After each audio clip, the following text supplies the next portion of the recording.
Hi guys, today I wanted to talk about stress.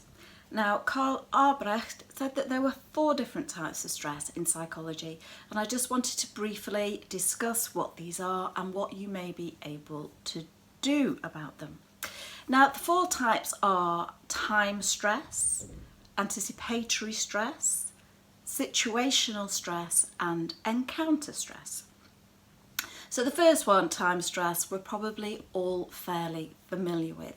It's that idea that you don't have enough hours in the day, you've got a deadline, and you just don't think you can do it, or you're the person that's always late, or the person that knows they're about to be late, but there's absolutely nothing they can do about it, and it brings on great amounts of stress. So what do we do about it? Well, obviously one of the first things you need to look at are your time management skills.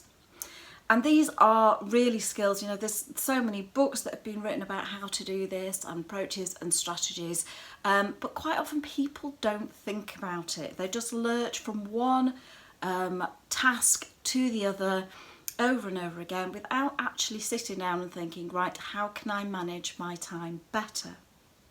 Of course, we make to-do lists and they definitely do help.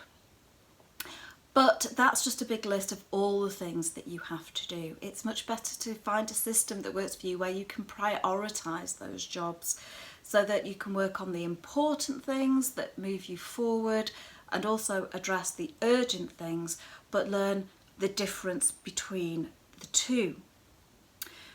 If you don't do this, you kind of feel that you've worked all day, hamster on a wheel, I was going to say treadmill, but that'd be interesting, and you feel that you just haven't really got anywhere.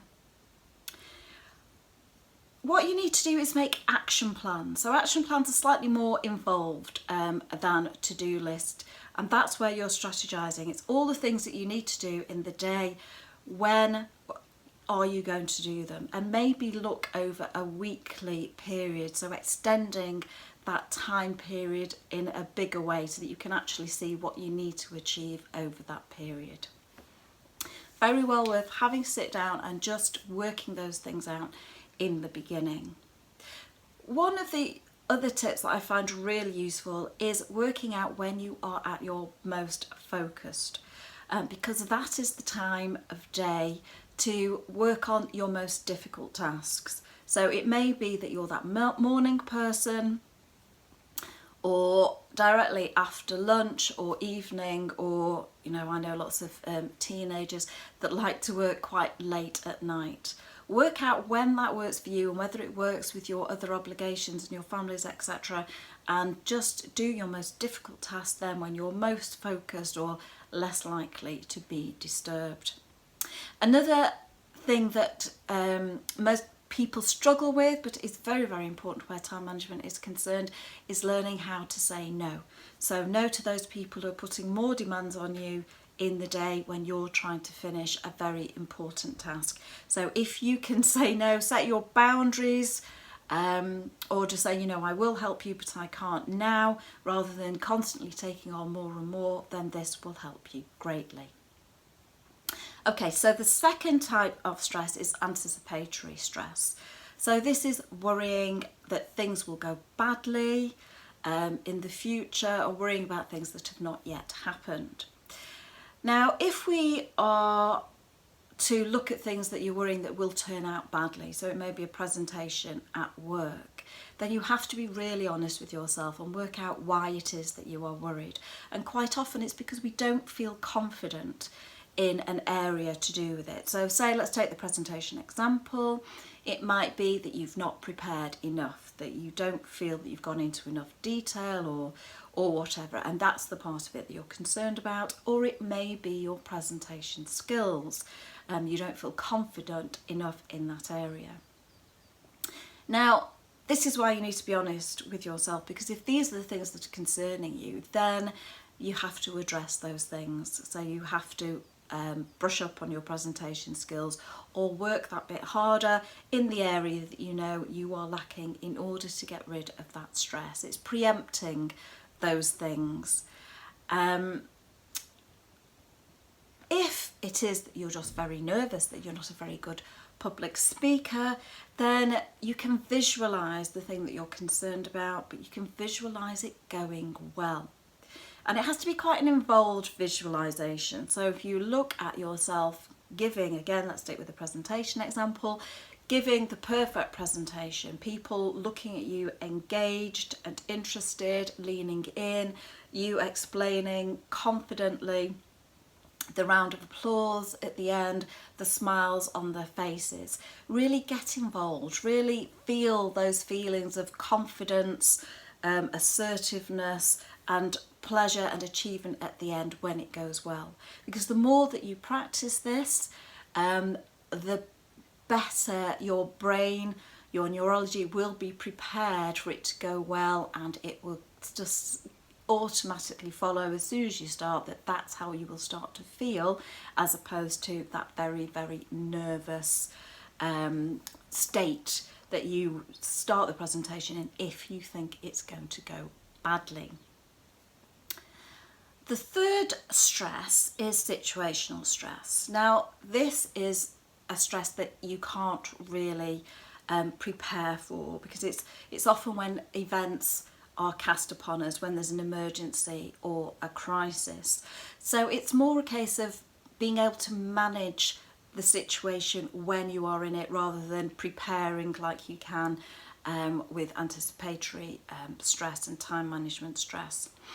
So it's being aware of your body, being aware of how you react, because what you're trying to do here is manage it. So if you feel yourself getting stressed, it's what are the signs of those? Is it the knot in the stomach? Is it the butterflies? Is it feeling nauseous? Is it the tapping of your fingers on something as you feel the anxiety coming up from your boots? Whatever it is for you, it's being aware of that and then knowing what to do to bring it down. So it may be some deep breaths, it may be focusing on nature, looking out of the window and counting how many things that you can see that are purple, just to bring you back a little into the moment and keeping you grounded. Fourth type of stress is encounter stress, and this usually revolves around a particular person or a group of people, and you know that these people affect you. And again, it's being aware of the triggers. And it's that awareness of yourself. If you can identify your emotions and the triggers, then you'll be able to deal with that situation better. It gives you some control.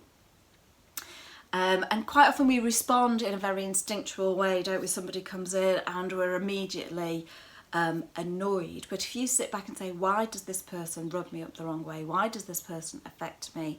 And it may be based on encounters that you've had in the past, or it may be that they remind you of somebody that you've dealt with before that you didn't get on with, and you're seeing those similarities and giving the new person the traits of the person you've had difficulties with before.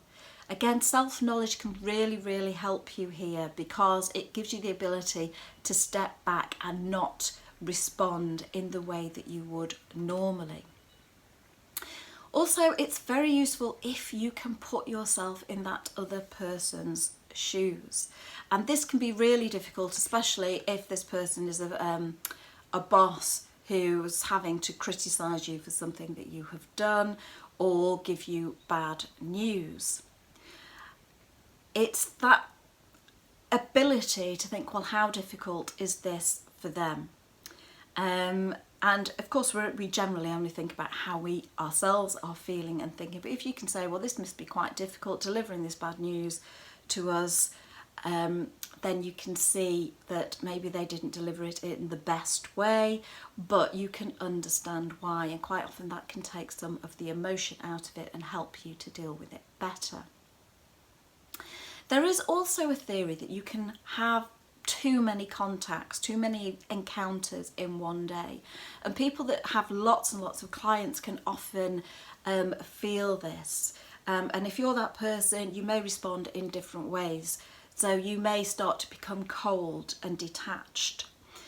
You may become angry or irritable. And again, if you feel this happening to you, you know, if you work with lots and lots of people during the day and then at the end you feel that detachment, being aware of it again can help you, because then you understand how you are responding, and this can change the way that you respond, and give you the ability to communicate better with the people that you're seeing at the end. I hope that you found this helpful.